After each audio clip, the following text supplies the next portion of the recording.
Je m'appelle Xavier Ponsin. Je suis diplômé de sciences économiques de l'UCL de 2007 et je réside actuellement à Madagascar. Au départ, c'est un peu le hasard. On était plus jeunes et on avait envie de voyager, de tenter une expatriation. À l'époque, j'étais assistant de recherche à la faculté de santé publique et à travers les contacts que je me suis fait, j'ai eu l'opportunité de partir à Madagascar. J'ai eu différents jobs dans le pays.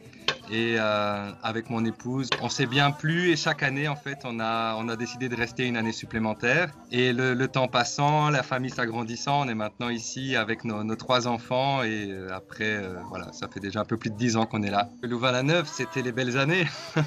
Moi, j'étais dans les quotas à projet. J'ai fait 2 ans au quota projet L'Étincelle et puis 2 ans au quota projet Certino. C'est un univers très riche, riche d'apprentissage, d'échanges entre tous les étudiants. On côtoie d'autres jeunes qui sont engagés socialement, sportivement, dans plein d'autres activités. Moi, je pense que dans mon parcours professionnel, ça m'a beaucoup aidé.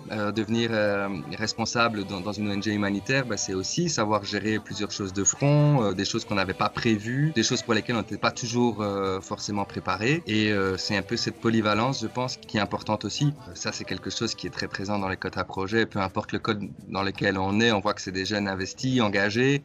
Je pense que ça donne aussi une certaine ligne et que moi, dans laquelle moi je me suis bien retrouvé ici dans le milieu associatif humanitaire. Je travaille actuellement pour une ONG qui s'appelle Action contre la faim. J'en suis le directeur pays adjoint en charge de tous les programmes de l'ONG dans le pays. Action contre la faim à Madagascar, c'est environ 200 staff, plusieurs bureaux dans le pays, des programmes de réponse dans différents secteurs, de la nutrition, de la santé, la sécurité alimentaire, la préparation aux urgences.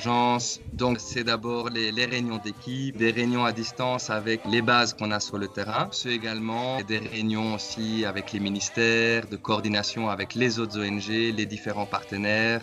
Madagascar, c'est un pays magnifique, c'est une île-continent, une biodiversité incroyable, des paysages très variés, énormément de choses à découvrir. On peut côtoyer des univers complètement différents, de montagnes ou de plages idylliques ou de forêts primaires avec des lémuriens et à la fois partir à la rencontre d'une population très accueillante et en quête de rencontres. C'est aussi une culture très différente de la nôtre et donc c'est aussi une vie qui est très riche d'apprentissage, d'enseignement. Madagascar, c'est un vrai métissage. Historiquement, il y a à Madagascar des descendants qui viennent d'Afrique, qui viennent d'Asie. Rien que dans la langue, il y a des origines de mots qui proviennent du Swahili, donc qui viennent de l'Afrique. Il y a des origines de mots qui viennent de langue asiatique. On le parle un peu, on est capable de se débrouiller dans la vie de tous les jours. Nos enfants l'apprennent aussi à l'école. On a besoin de l'apprendre aussi si on veut pouvoir aussi suivre un peu ce qui se raconte,